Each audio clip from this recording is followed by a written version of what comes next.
Reverendíssimo Dom Orlando Brandes, arcebispo de Aparecida, caríssimos irmãos missionários redentoristas, e saúdo de modo particular o superior provincial Padre Marlos.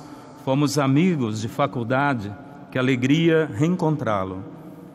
Demais sacerdotes aqui presentes, diáconos, religiosos, religiosas, seminaristas, querido povo de Deus, devotos da Mãe Aparecida, aqui representados neste santuário, e todos os que nos acompanham pela TV, redes sociais, com ênfase para minha querida diocese de Guarapuava, lá no Paraná. Meus familiares, amigos, quanta gente rezando conosco. Que alegria estar entre vocês na casa da Mãe, presidindo este 7º dia da novena, em preparação à solenidade da Padroeira do Brasil. Juntos aqui estamos, louvando e bendizendo a Trindade Santa, da qual Maria é ícone por excelência. Com Maria em família, revestir-se da palavra. Que tema profundo e atual neste ano de 2020. Maria, a mulher da palavra, ensinando as famílias e cada um de nós a vivermos revestidos do seu divino Filho, Jesus Cristo, a palavra encarnada do Pai. E neste 7º dia da novena, somos provocados com o tema Maria sempre em êxodo missionário. E a palavra inspiradora, acabamos de ouvir, é o envio dos 72 discípulos. Este evangelho próprio de Lucas mostra que não apenas os 12 apóstolos foram enviados em missão por Jesus, mas também outros 72 discípulos. E a razão transparece no versículo 2 deste evangelho: a escassez de operários na messe do Senhor. Na Bíblia, o número 72 tem significado. Nada mais é do que 12 vezes 6. Uma vez que o 6 tem o sentido de número incompleto, o 7 significa a perfeição. Dessa forma, o grupo de 72 discípulos, ou 12 vezes 6, se torna perfeito, juntando-se aos outros 12.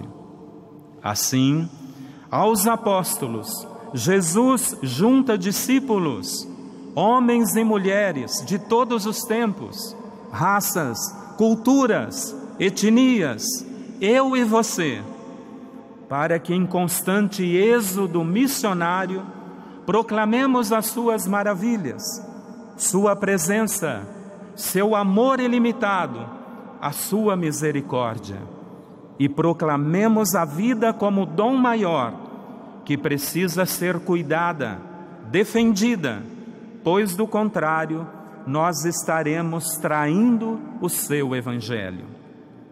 Mas onde aparece Maria neste êxodo missionário?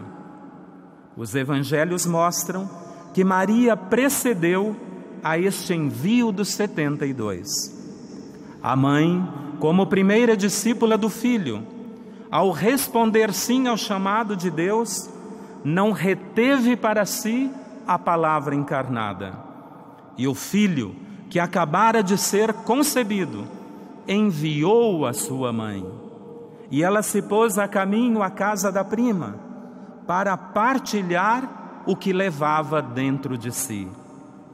Paz a esta casa, recomenda Jesus aos 72 discípulos. Maria saúda Isabel quando chega naquela casa. Shalom, paz a esta casa. O resultado da saudação de Maria foi a alegria, a exultação no Espírito pela fecundidade, a esperança messiânica renovada, o Magnificat, como reconhecimento da ação salvífica de Deus na pequenez dos seus filhos e filhas. Desse momento em diante, a vida de Maria foi um êxodo missionário. 3 meses depois, ela voltou para Nazaré e enfrentou o desafio familiar, religioso e social de estar grávida sem estar casada com José. Irmãos e irmãs, na evangelização, os contrastes do mundo sempre se chocarão com as novidades de Deus. Mas como nos lembra o Papa Francisco, uma vida privada, sem riscos e cheia de medos, não é uma vida cristã. Não somos feitos para sermos tranquilos, diz o Papa, mas somos feitos cristãos para sonhos audaciosos.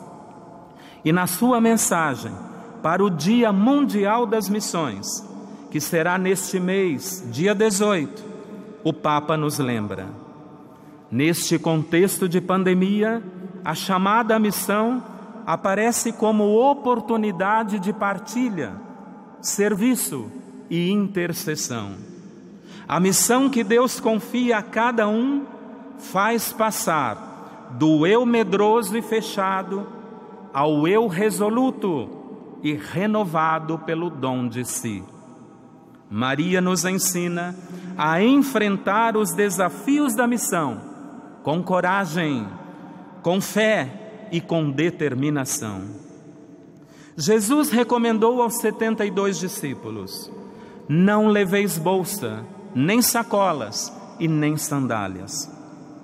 Maria saiu de Nazaré grávida, cumprindo a ordem para o recenseamento, e o menino nasceu em Belém.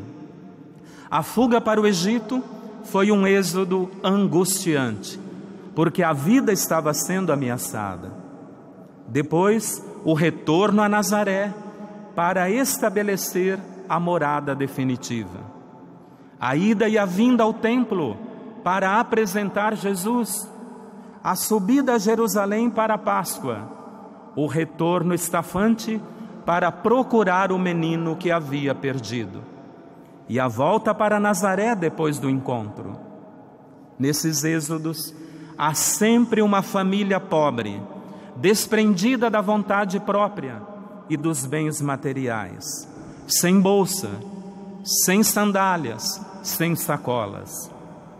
Êxodos missionários, porque estão em conformidade com as exigências que Jesus hoje faz no Santo Evangelho. E quais são? A ausência de preocupações pelo futuro, escuta da vontade de Deus, despojamento carregado de profetismo. Tudo isso vivenciou e nos ensina Maria. Jesus alertou aos 72 discípulos: eis que vos envio como cordeiros em meio aos lobos. Na vida pública de Jesus, nós sempre veremos Maria entre os lobos que o querem eliminar, sistemas injustos e de morte. Sua mãe está aí fora, é a expressão sempre dita por alguém da multidão. A mãe é aprendiz, a mãe é testemunha do cordeiro que ainda não fora imolado, não chegou a sua hora. Mas é na hora de Jesus, em direção ao Calvário, que o êxodo de Maria atingiu o ápice da missionariedade. No momento em que o mar das dores se desembocou no oceano do amor infinito de Deus, como afirma o místico São Paulo da Cruz. E naquele momento, a mãe foi associada à missão redentora do Filho. O que pediu Deus a Maria e hoje pede a nós, seus discípulos missionários? O Papa Francisco nos lembra. Pede-nos a disponibilidade radical para sermos enviados, porque Deus é amor, em perene movimento de missão, sempre em saída de si mesmo para dar, oferecer a própria vida. Queridos irmãos e irmãs, os lobos jamais vencerão os cordeiros, porque o cordeiro que tirou o pecado do mundo continua a morrer nos que morrem defendendo a vida. Ele está presente nas lutas de cada dia dos seus filhos e filhas, como testemunho do bem que sempre vencerá o mal, do amor que sempre vencerá o ódio.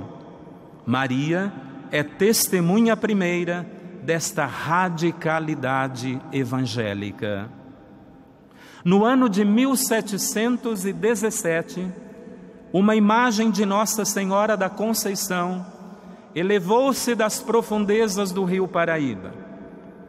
Tomada pelas mãos de 3 pescadores, se tornou Aparecida.